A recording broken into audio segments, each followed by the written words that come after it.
So after skin preparation comes the colour correction. Colour correction को समझने के लिए आपको पहले ये देखना पड़ेगा कि स्किन में कहाँ कहाँ पे क्या क्या इश्यूज हैं।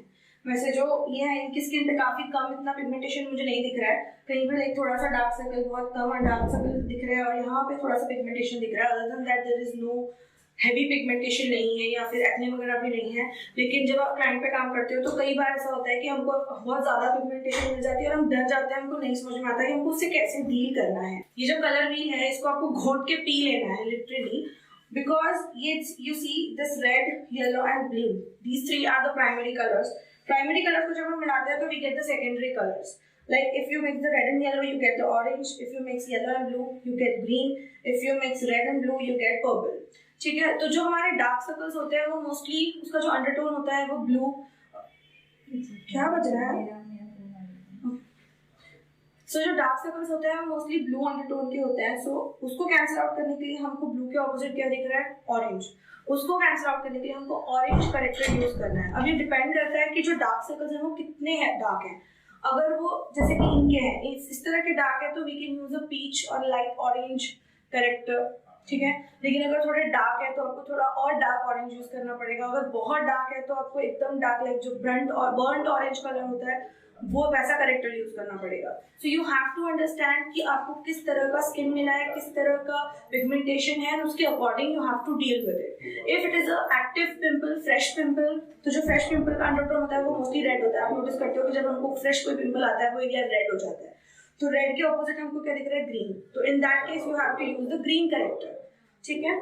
सो this is the color wheel and you have to understand the color wheel theory in order to do a perfect color correction for your skin. So for color correction I'm using this Daily Life Forever 52 camouflage palette. It is a wonderful palette. I absolutely love this palette. You can see how much I've already used this palette. So I'm gonna pick up this light orange shade and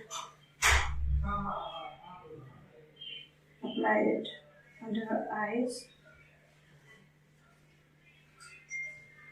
बहुत thin layer लगानी है because इतना required नहीं है। Less is more, you have to keep in mind कि अगर आप बहुत ज़्यादा प्रोडक्ट लगा दोगे उसको कम करने में it's a very difficult task. तो you can always build it up if you think कि कहीं पे कम है और आपको थोड़ा और लगाना है तो you can always build it up. But अगर आपने एक बार में ज़्यादा लगा दिया तो उसको फिर कई बार होता है कि it becomes a nightmare to blend it out.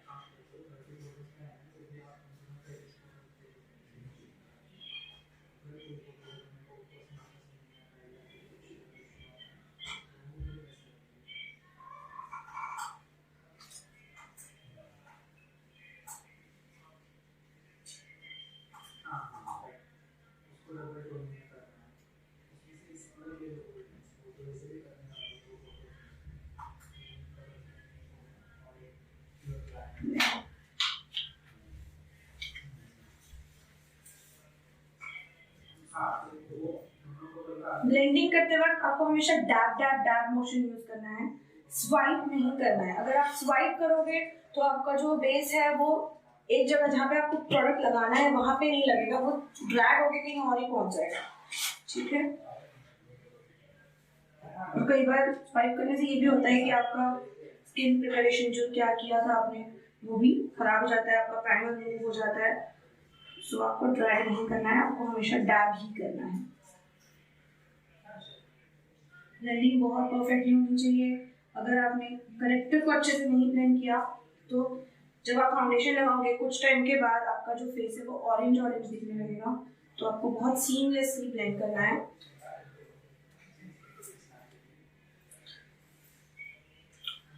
अब जो सेकंड चीज हम करने वाले हैं करेक्टर के बाद वो है कंसीलिंग। कंसीलिंग क्यों इंपॉर्टेंट है? कई लोग होता है जिनको मैंने देखा है कि ऑरेंज करेक्टर के बाद डायरेक्टली फाउंडेशन अप्लाई कर देते हैं, बट हमको डायरेक्टली फाउंडेशन अप्लाई नहीं करना है।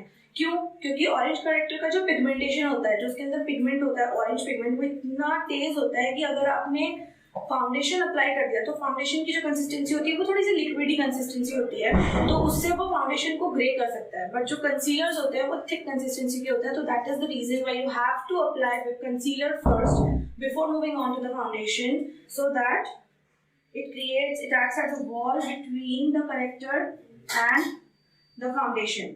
अब आप कैसे चूज करोगे कि आपको कौन सी शेड का कंसीलर यूज करना है? You have to choose a concealer जो एग्जैक्ट स्किन मैच हो या आपके स्किन से एक टोन डार्क हो।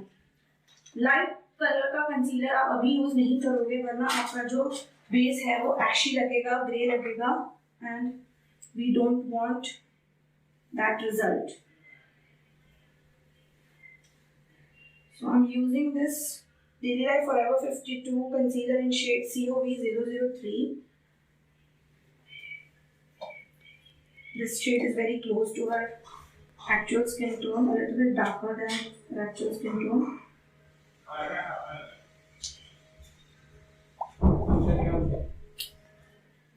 I am.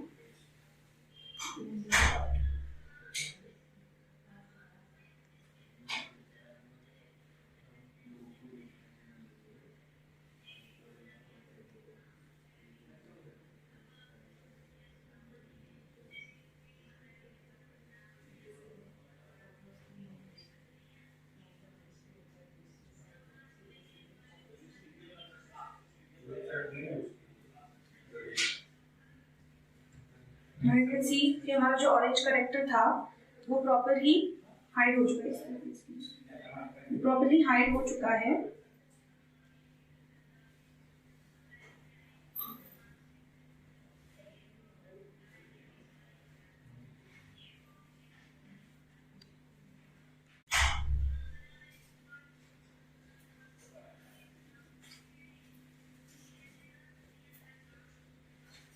So today, as our skin is dry, I'm going to use this NARS Radiant Foundation. It is a perfect foundation for a dry skin type, and this is in the shade Punjab. जब आप dry skin type से deal कर रहे हो ना, तो आपको बहुत ज़्यादा mattifying foundations नहीं लेने हैं, because it will dry out the skin further. So we will take very little amount at a time, because as I said, we can build up the coverage. But अगर हमने ज़्यादा लगा दिया तो वो पैची लगेगा, and we don't want that. ये 2-3 rules हैं जो आपको अपने दिमाग में हमेशा रखने हैं। एक है कि हर प्रोडक्ट लगाने के बाद आपको थोड़े टाइम वेट करना है before moving on to the next product.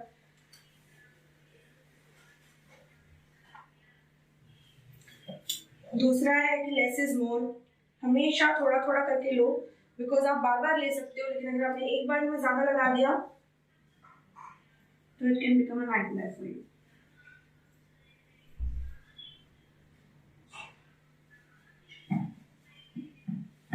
बड़ा है।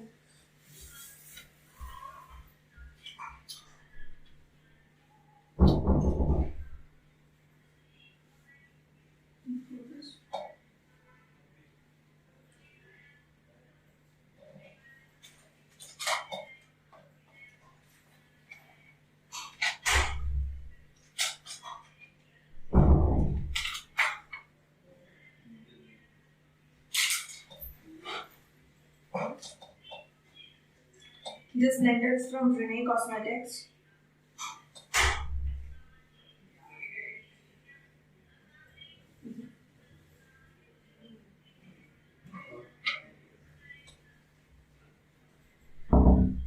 अब देखो, जैसे कि हमने कंसील तो अंडर आई पहले ही किया था, करेक्टर किया था, उसके बाद कंसील किया था, तो मैंने फाउंडेशन जो है वो अंडर आई नहीं लगाया है, बिकॉज फिर बहुत सारी लेयर्स अंडर आई हो जाएंगी और उससे क्या होता है, we end up having creases under eyes. ठीक है, तो अंडर आई फिर ऐसा लगता है कि बहुत ज्यादा लाइन्स दिख रही हैं, तो हम जितना कम प्रोडक्ट हो सके हम डायरेक्टली, क्योंकि हमको ऑलरेडी वहाँ पे हाईलाइट करना ही है, तो हाईलाइट करने के लिए हम हाईलाइटिंग कंसीलर लगाएंगे। So I am skipping the foundation for under eye. मैंने just cheeks and other areas पे अप्लाई किया, I am just leaving the under I.